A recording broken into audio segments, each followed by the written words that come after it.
My name is Darryl Digarrnga, and I've got learned from my grandfather David Blanasi, and also I know how to make mago, and also I'm teaching my cousins and nephew and all that, and I still follow my culture, and I'm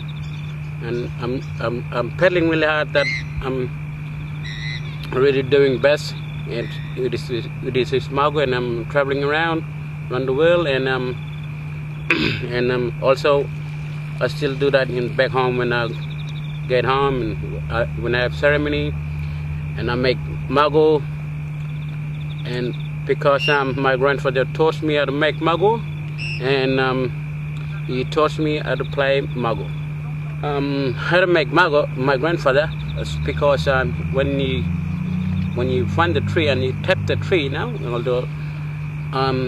the trees, you tap the tree with his hand, and I was watching really hard, and that's why I got learned from him.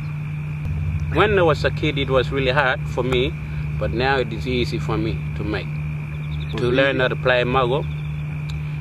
Same thing, it was really hard, but today it's easy for me now. So now I'm a master of digital.